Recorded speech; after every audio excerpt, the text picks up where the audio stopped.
Okay, gentlemen. Waiting for Juan. You made it. What was the fix? Hey, give me a sec, guys. If you unplug everything and then smack it, and change which camera it's set to, it seems to work. Ready? Okay, sure. I'm very pleased you could join us right now because the information we have to share with you today could not be more timely. Our team is spread across the globe, and I have the flu right now, but we simply couldn't wait to fly the team to the Weiss headquarters here in Florida or for me to recover. The information we need to give you is far too timely. And the world of cryptocurrencies has come to a unique crossroads. It could change our life for the better in virtually every country of the world. It could deliver life-changing profits to early investors, and it's all happening very quickly right now. But that world also has a dark side. It's replete with speculative fever, lax standards, murky operators, periodic crashes. So investors desperately need the clarity that only independent, objective, unbiased ratings can provide. That's why we decided to come out with our Weiss cryptocurrency ratings. And that's why today we're going to take those ratings to the next level with a new strategy for making more money with less risk. With me today are three gentlemen. Gavin Magor is our veteran risk analyst. Juan Villaverde is a master mathematician dedicated to cryptocurrency research since 2012 and architect of our cryptocurrency ratings model. And Tristan Amzalak will represent the industry's critical comments of our work. Tristan, you're an industry old-timer. Tell us about your experiences in the industry and what you think the industry's response is to our work, and also what you think about it. Sure thing, Martin. First of all, thank you very much for having me here. It's a real pleasure to be talking to you about your ratings. As you said, I'm a bit of an industry expert. I've been in the industry. Well, I first heard about Bitcoin in 2010, but as you know, tech comes and goes. You're never sure what's going to make it. Keep your eye open to everything. But I jumped on the bandwagon when Bitcoin started selling for about $35. Wow. The Winklevoss twins took a gander at it then, and so I decided to as well. I also decided that, realized that Bitcoin was a big thing for the future and decided that the world needed to know about it. So I became an educator about Bitcoin when it hit roughly $700 the first time around, yeah. which was way back in 2013. Uh-huh. So as you know, I've been involved in it for quite some time.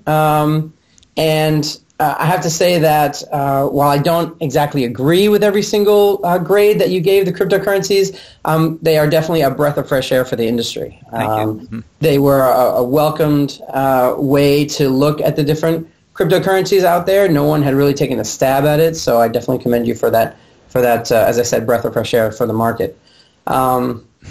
However, I have to say that I don't entirely agree with your C+ rating for my beloved Bitcoin.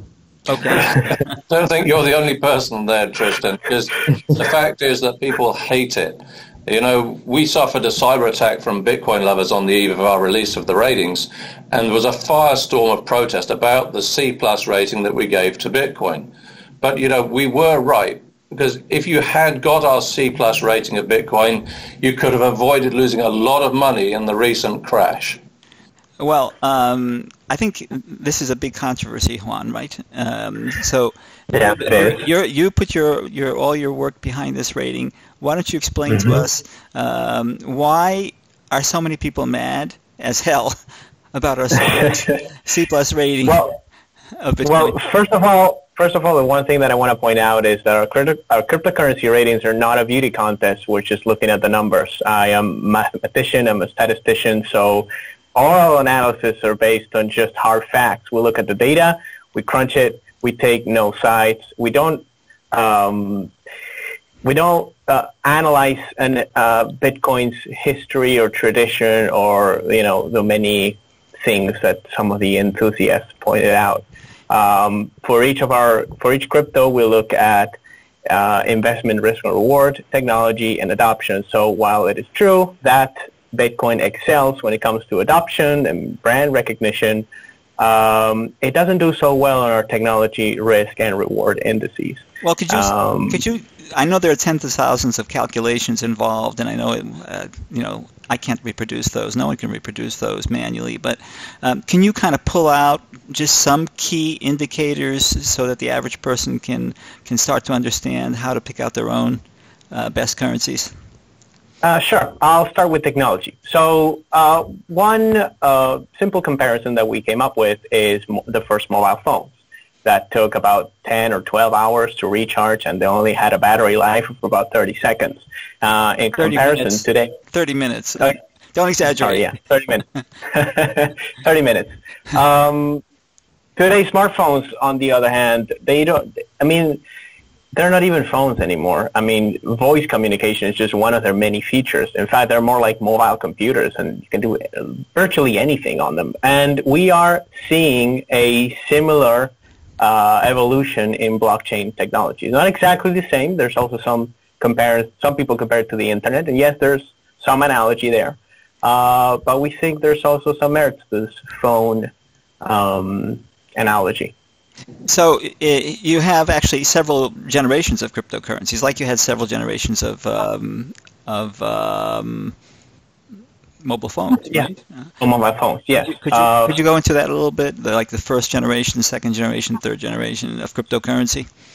Yeah, sure. First generation cryptocurrency is Bitcoin, essentially. And Bitcoin is a payment network. It allows me to send value peer-to-peer in a decentralized fashion, instantly or almost instantly at relatively low cost to anyone anywhere in the world. It's just a payment network, essentially, a decentralized payment network. And second generation crypto is exemplified by Ethereum. Ethereum introduced this idea of Turing complete language and being able to do anything with smart contracts. You can build applications on top of the platform. You can issue tokens, ICOs, which are extremely popular, basically the main use case of Ethereum today. So smart contracts are other programs that you build on top of the platform of the blockchain. Is that it? Yeah. To be clear, Bitcoin allows for smart contracts as well. Just want to be clear about that. But it's mainly centered around adding features to the transactions that you're sending. You're still just sending value from point A to point B. With Ethereum, you can do web applications, mobile applications, virtually and theoretically anything that you can do on the web, that you can do with a programming language, you can do with Ethereum. So it takes it a step further. I get it. So what about the third generation? So third generation cryptocurrencies are still under development for the most part, and there's no clear definition yet. But by and large, the two things that they bring to the table that Ethereum doesn't have is, number one, they can scale much better. So Ethereum is only able to do about 20 or so transactions per second. Third generation cryptocurrencies generally can do thousands. Tens of thousands, theoretically. Scale means expand, right? So take over much more business and volume. Is that what you mean? Yeah. Think of Visa versus Bitcoin. I mean, Visa at its peak can do some 40,000 transactions per second on its network. Bitcoin can only do 5. That's scaling. Visa can scale much better. I see.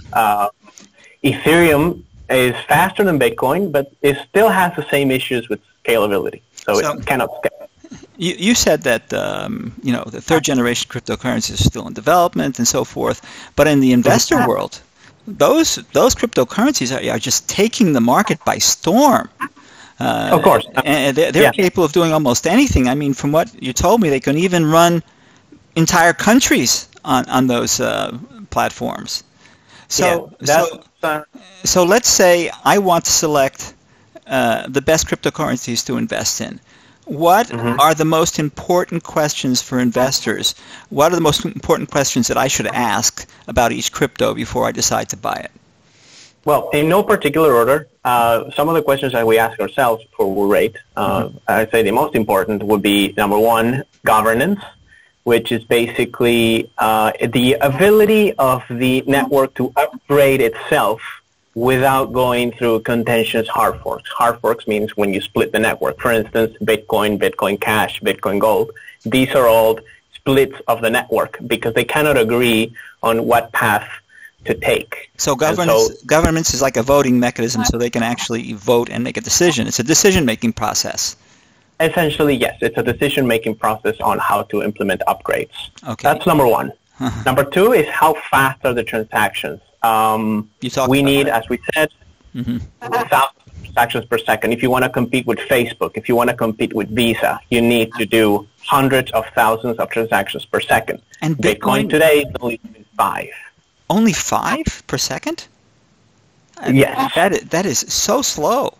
But, I mean, that's slower than a snail in molasses compared to Visa or these other advanced cryptocurrencies. Yes. Bitcoin today cannot compete in terms of being a global payment network. It's just too slow. Okay. So, which also leads us to question number 3, which is the cost of sending Bitcoin, the cost of the transaction. How much money do I have to spend to send money to you, for instance? In the case of Bitcoin, it can go to, at its peak, it was north of $100. Right now, it's settled down somewhat, but that's only because usage has dropped. So it's very expensive. So how much is it right now? About $10? No, it's actually right now it's about $1, but it's only because transactions are at multi-month lows. Everyone now is talking about how Bitcoin is suddenly much cheaper. Actually, if you look at the numbers, the reason it's much cheaper is because no one's using it anymore because prices dropped so much. Okay. No That's question. Excuse me. That's question number 3. What about question number 4? Question number 4 is about the things that you can do with smart contracts. In the case of Bitcoin, you can only add certain features to the transaction. You can make them reversible, for instance. You can have multi-signature. In the case of Ethereum and second and third generation cryptocurrencies, with smart contracts, you can virtually do anything. You can build an entire company on top of the blockchain using smart contracts. So it takes the concept. Okay, question number 5. Question number 5 is how decentralized these currencies are. We think that this is very important because this technology was created to essentially create systems that nobody owns, that they are trustless, they're peer-to-peer, they're decentralized. Nobody can exert their influence on them. And so decentralization is at the core of what a cryptocurrency should be. In this case, Bitcoin it's not completely centralized, but we are concerned that about 70% of the hash power is concentrated in the hands of just a few miners, just 4 or 5 miners. This means that most of Bitcoin is being created by one small group of people, and that could add elements of centralization in the future. Okay. Not a problem right now, but it could be. Tristan, you said you don't agree with the C+ rating, and Juan has just kind of run through all the weaknesses at Bitcoin. What you want to add something to that? Sure, and I think the reason I don't agree with the C+ rating is that I believe that 2 of Bitcoin's strengths, which are security, which is determined by how long a cryptocurrency has existed, and as we know, Bitcoin was the first cryptocurrency to grace us with its presence and has lasted the longest and therefore has the longest blockchain. The longest blockchain definitely means the best security that any cryptocurrency have. You mean the longer the code, the harder it is to crack? Is that it? That's correct. The longer that's right. And over time, that code that needs to be cracked gets harder and harder and harder, and it gets even harder the more miners come on board. I see. So that leads to my next strength for Bitcoin, which is adoption. Bitcoin has the most amount of miners that are faced against it, therefore the largest network. Bitcoin has the most adoption from vendors to this point because it's been around the longest, first mover advantage. And I think those two factors illustrate the utility that is Bitcoin, and therefore I don't entirely agree with the C+ rating. Juan, how do you retort to that? No, I mostly agree. We do take those factors into consideration, and actually when it comes to network security, when it comes to adoption and usage, actually Bitcoin has the highest score. So we do give it credit where credit is due. So, those are the other two questions. Question number 6 is about security. 6 is about security, and you have metrics for that, right? And then question 7 is about adoption, and you have metrics for that. And so the disagreement is more in terms of how you weight that. And then the other factor, which we haven't talked about very much, is the risk and reward. I mean, the crash in Bitcoin implies a huge risk. Not that other cryptocurrencies haven't fallen as well, but your risk and reward metrics show that Bitcoin is not doing well in either of those, comparatively with other cryptocurrencies. No, it should come as no surprise to anybody because it's seen the most growth. It is the number one cryptocurrency. So one thing that we see in the market right now is that the altcoins, as they're called, they usually have much higher reward potential and sometimes lower risk. Bitcoin, which is much more popular, is much more widely used and traded and recognized. Okay. Sometimes you can find coins that nobody really knows about, so price doesn't move much until everyone finds about it, jumps on board, it goes up. Right. Okay. Now, those are 7 questions. I know there are many more questions that we would ask for each cryptocurrency, but I want to move on to a bigger long-term vision. Now, as we've discussed, my specialty is the evolution of barter and money. In fact, that was the main focus of my PhD thesis years ago. So give me a few minutes to kind of describe a scenario for crypto technology that I believe many experts in the field now see coming pretty quickly. Okay? May I do that? Okay. Imagine a day in the future when cryptocurrencies are mainstream. Billions of citizens worldwide use them in everyday life. Hundreds of local and federal governments, plus thousands of companies, build their operations upon blockchain technology. Nearly every major aspect of human culture is transformed. Your unique individuality is the prime beneficiary. You store everything about your ID on your personal blockchain. You control all your data, not the government, not a hospital, not a university, only you, and perhaps a designated successor. Only you and that person have the secret key to everything. It's the key to your wallet. But it's also much more than that. It's the key to all your private health records. It lets you participate anonymously in politics. It lets you invest in projects or companies. It proves your unique ownership of your personal assets. I guess you could even store your genetic code, all private, all protected from prying eyes. Tristan, Juan, that's my vision of what's going to happen. Would you care to add to that or modify it in any way? You first, Tristan. Sure. Martin, I think it's a very accurate vision. I think there are a lot of projects that are already taking off in these altcoins that are starting to put that vision together.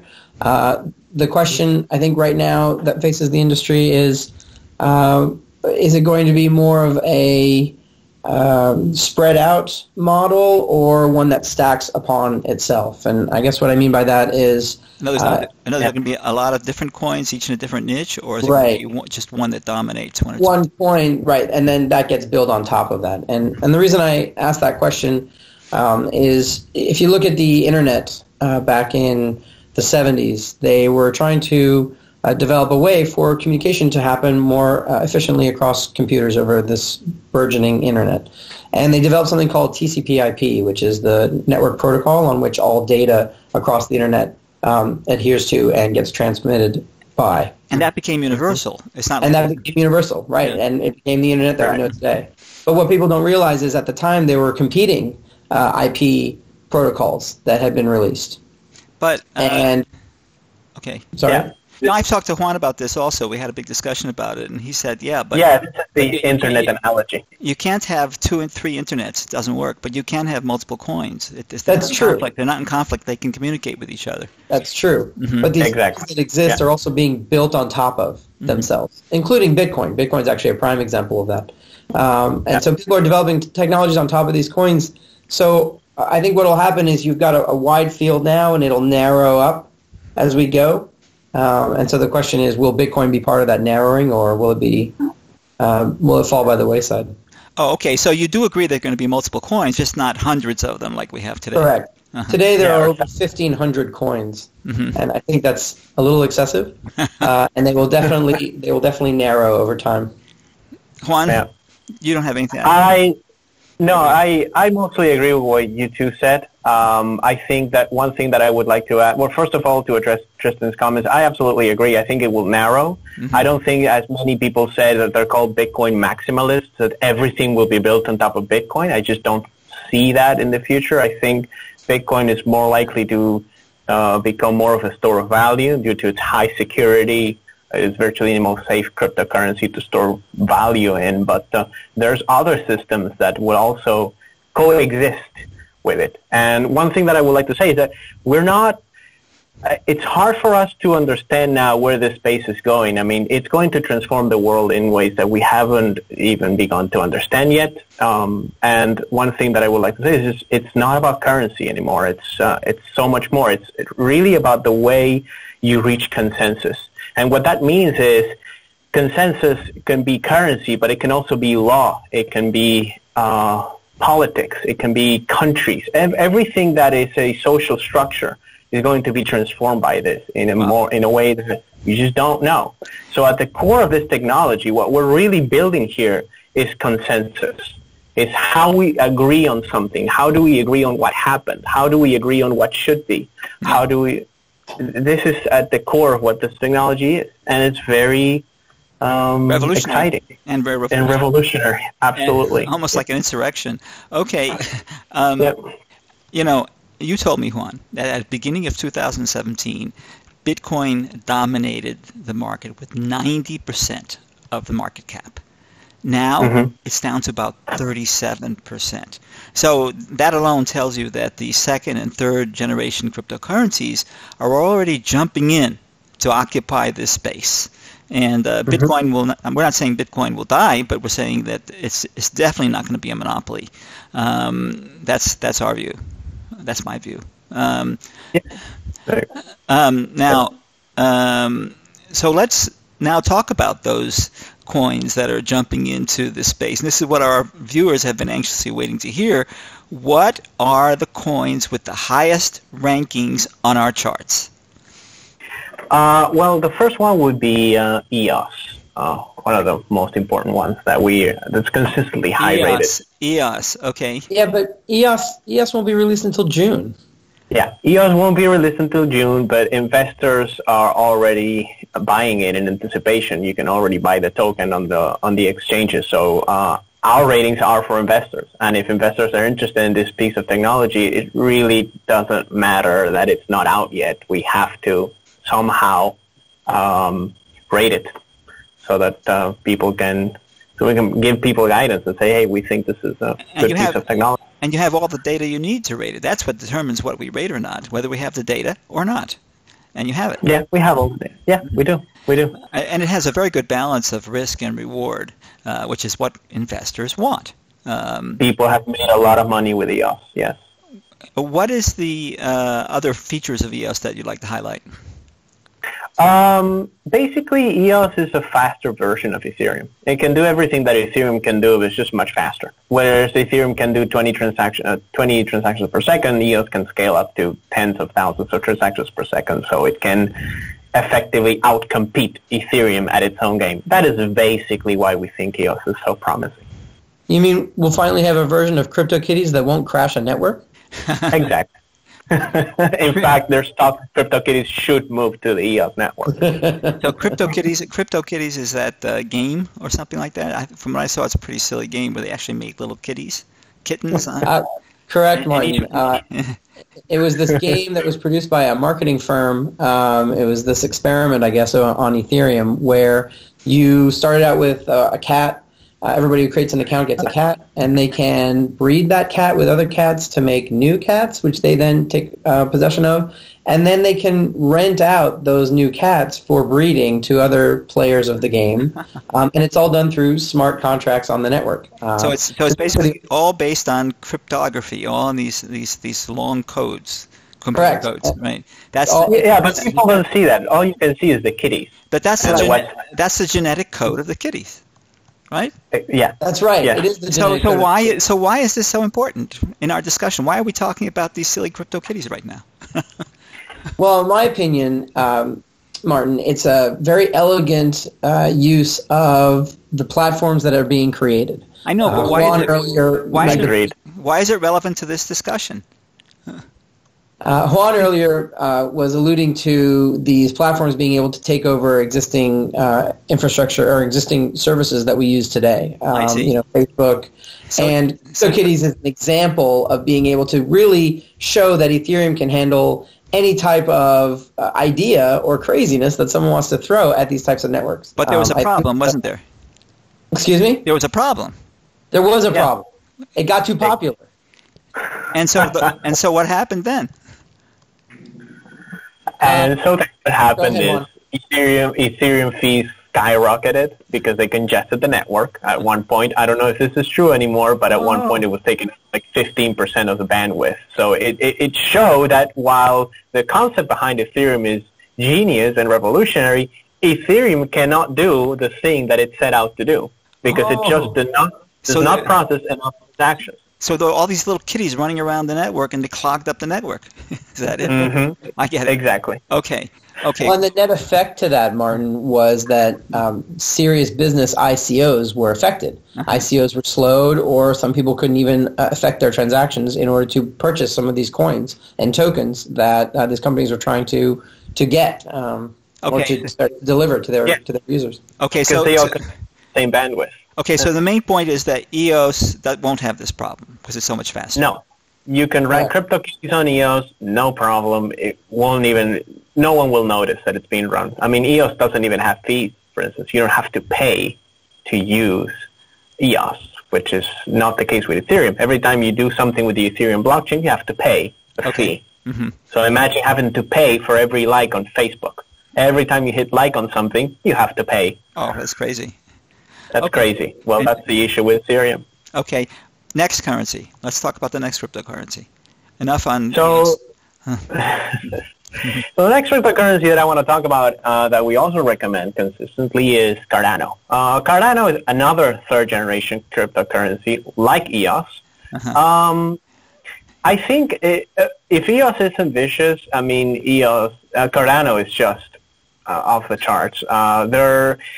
There's not that many differences in terms of what they're trying to do. It's basically trying to build a better Ethereum, a faster version of Ethereum. A better EOS, basically, right? It's a better EOS.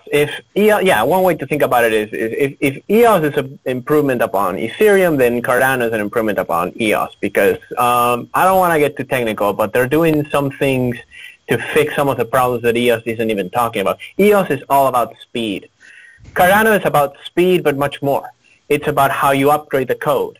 It's about how you pay for developers that want to push new code. It's just expanding on this concept. And also, they do a lot of academic, peer-reviewed, they use peer-reviewed material. They submit papers to associations. They go to the conferences. They discuss these new inventions before they actually get implemented. They use something called high assurance code. What other unique features does Cardano have that you'd like to point out? There's a lot of emphasis on governance and self-funding mechanisms. What these mean is there's a lot of emphasis on being able to upgrade the code and a lot of emphasis on not relying on external third parties for funding new developments. Okay. For example would be Bitcoin, for instance. You rely on companies paying people salaries in order to push new code. This is not the case with Cardano, at least not when it's finished. It's still in alpha. Right. So it's going to be finalized in like 2020. But again, people are buying it in anticipation. But you can still buy it, and you can still invest in it. You can still buy it, and people most just don't care. The team has credibility. They have a credible roadmap, large team of developers, universities. So, yeah. So, it doesn't okay, really matter. EOS, Cardano. What's the third one? And the third one would be Steam. Steam is, it's hard to describe it because it's different than most cryptocurrencies. First of all, it's not a currency at all. It's a social media platform. Huh? It's a social media platform where basically users get paid for posting things that people like. It's like a blog, and if people like what you're doing, you get paid. Oh, okay. So the crypto, the money part of it is just what you get paid on the social media blog. What you? Yes. Yeah. Okay. Yes. Essentially, the idea of Dan Larimer, the creator, was to replace mining, which is just a waste of resources, according to him, with content creation. So basically, if you want to mine Steam, what you have to do is you have to produce content that people like, and if they like it, you get paid directly from the. That's more useful than just running a bunch of computers like Tristan does and wasting a bunch of electricity, right? Right, Tristan? I don't really see it as wasting electricity when I'm securely storing people's value on the blockchain. Oh, there you go. Some people, Dan Larimer, for instance, the creator of Steam, thinks that's just a reason. While I don't entirely agree with him, I am a fan of Steam. So Steam is like Facebook, right? It can be used that way. I think it can be used for so much more. You can think of it as sort of a blockchain data store for any data you'd like to hold on to or share. And as Juan pointed out, you can earn Steam points for any content or data that you share that people like, and they can send you a little bit of Steam. Well, when I do Facebook, I'm giving everything. I'm giving up my giving photos, videos, my ideas. I don't get anything back for it on Facebook. That's right. Wouldn't you rather get compensated? Yeah. Especially I think Facebook, in fact, makes its money off of you giving them all that stuff, right? Right. And here's a chance to turn it around on them by leveraging Steam, by using Steam. What I do like also about Steam is they've got a working platform already. It's one of the few cryptocurrency-based, blockchain-based companies out there that have a working, functioning platform that is used by users, and people can trade stuff on it. And so it's, they're ahead of the curve with regards to that. Just one thing that I want to point out, Tristan, is I'm glad that you mentioned that, because the number one reason Steam has such a high rating for us is because they have a working platform that a lot of people use.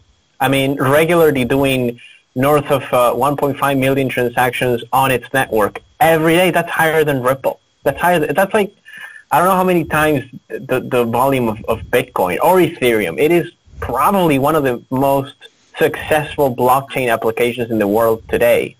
We got to get to the bad stuff. We could go on forever. All this is good stuff. We have to warn people of the bad stuff too. So those EOS, Cardano, Steam, those are the three coins near the top of our rankings. Juan? Yeah, to be fair, everyone needs to know two things. They're not the only ones that are at the top of the list, and this list changes all the time. I'm glad you mentioned that. And we've said it before, and I'll say it again, one more thing.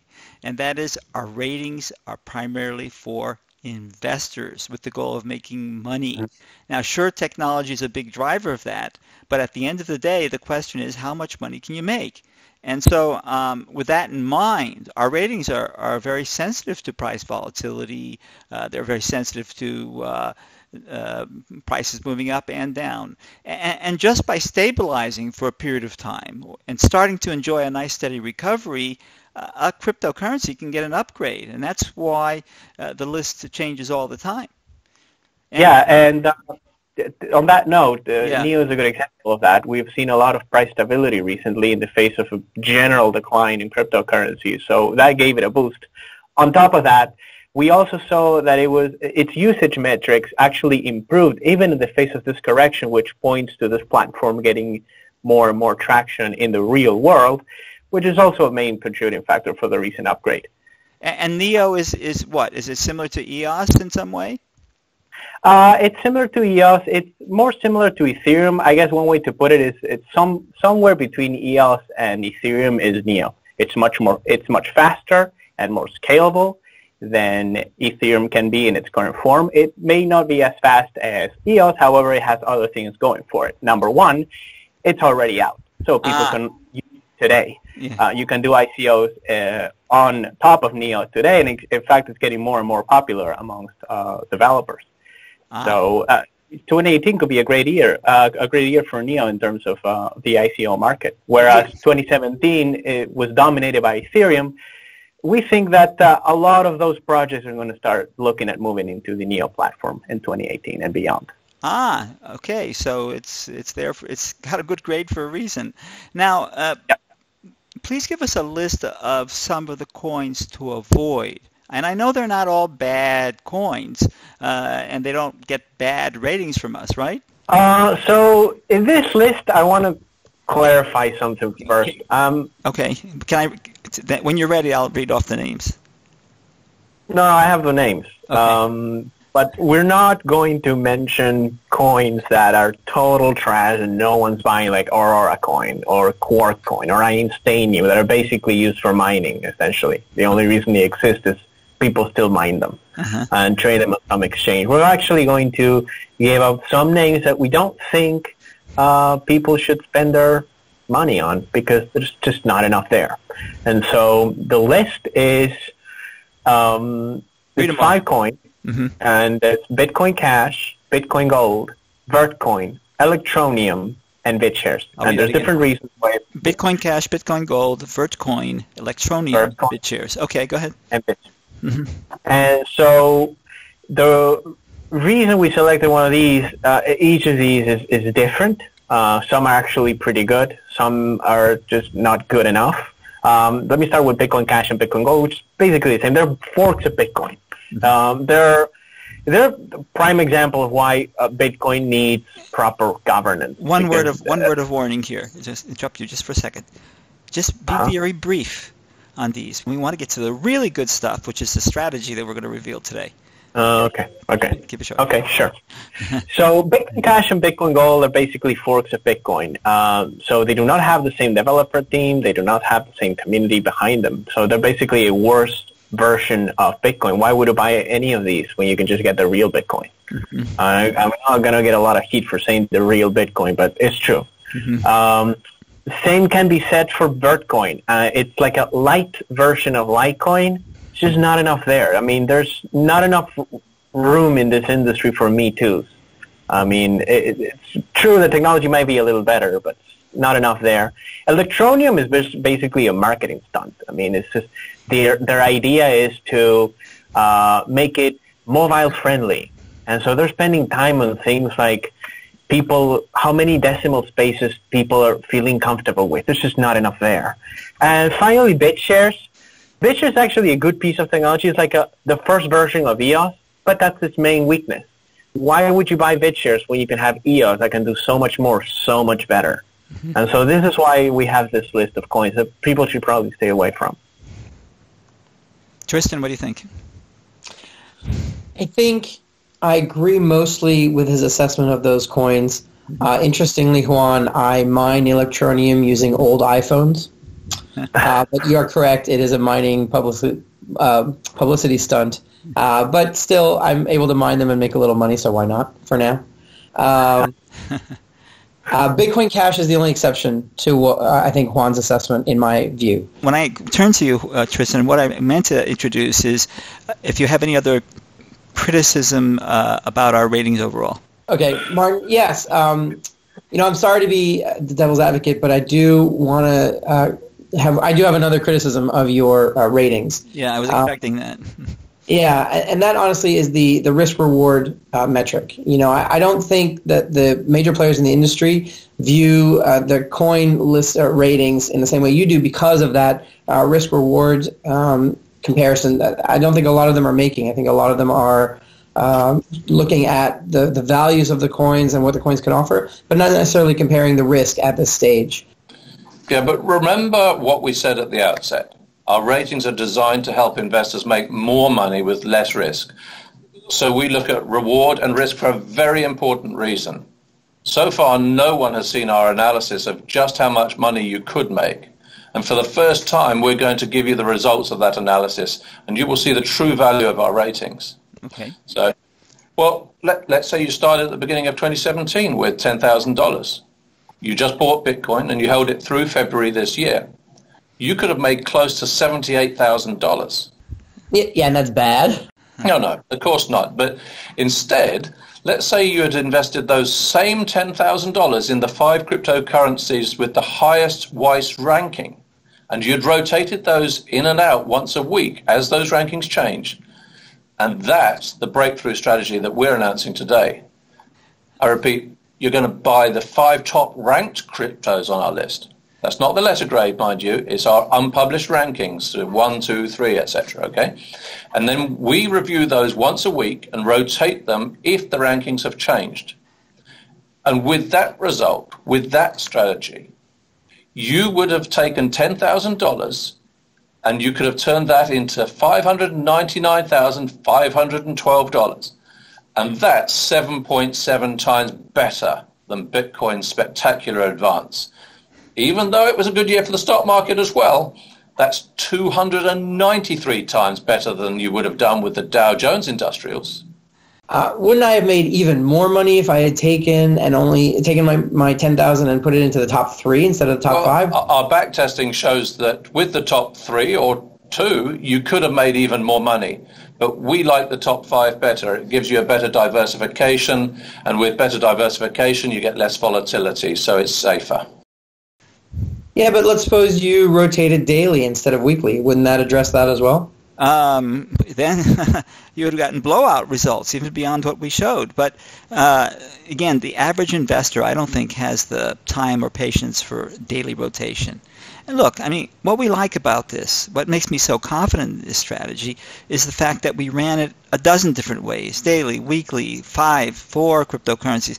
And no matter how we ran it, the results were consistently better than any other investment strategy in any investment instrument we know of.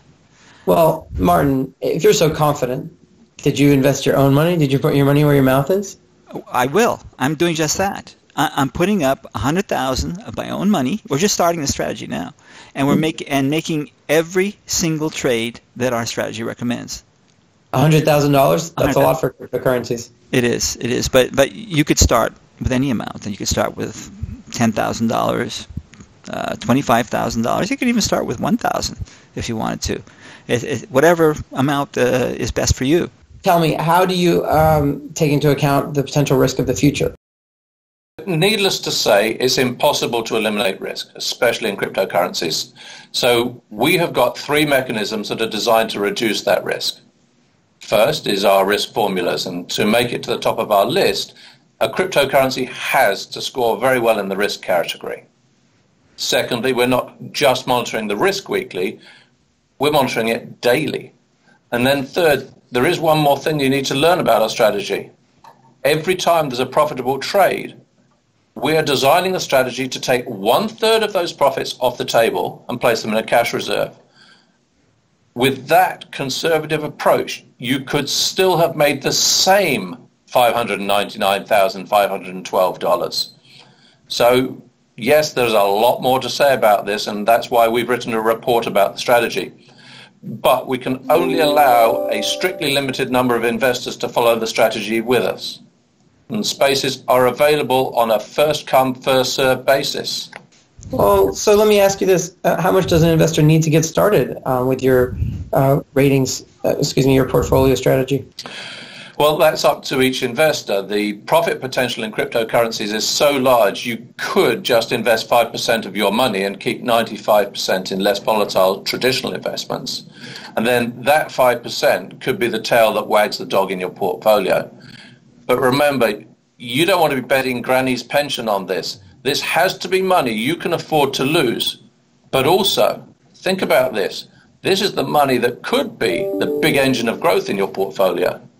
So tell me, Martin, how do you plan to manage an investor's crypto account? Okay, let me answer that question and correct a possible misunderstanding. We are not money managers, we're publishers. So we are publishing investment recommendations based on our cryptocurrency rankings and our cryptocurrency strategy. Martin is going to be a subscriber just like anybody else. He's going to be putting up his money as an example in a model portfolio, and subscribers will be able to see his results online. So Martin, your portfolio in 2017, you said beat the Dow by 290 times? 293 times. Oh, sorry, 293 times. Tell me, what are you expecting for 2018?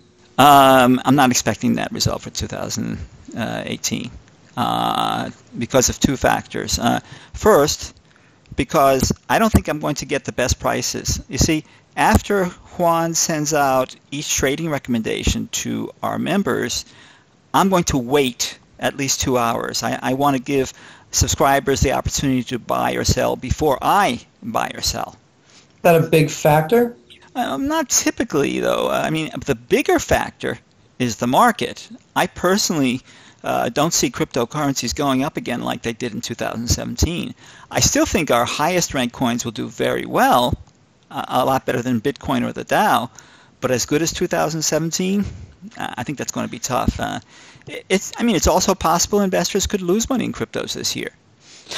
Yeah, there's not a lot of crypto experts that I talk to on a daily basis that would admit what you just said, even though it might be true. Okay, well, here's my take on it and why I'm risking my personal money.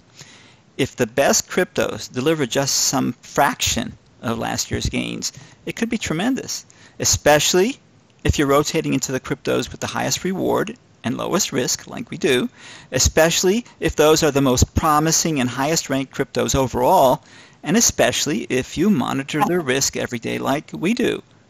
If I might have the final word on this, I think this strategy represents a remarkable breakthrough for the cryptocurrency space. So to read our full report on the cryptocurrencies and our strategy, just click on the button below. And bear in mind that timing is of the essence. Our charter memberships run out on March the 7th, so you need to sign up now to gain the benefit of that. Thank you, Gavin, Juan, and Tristan, and thank you, our attendees, for joining us today.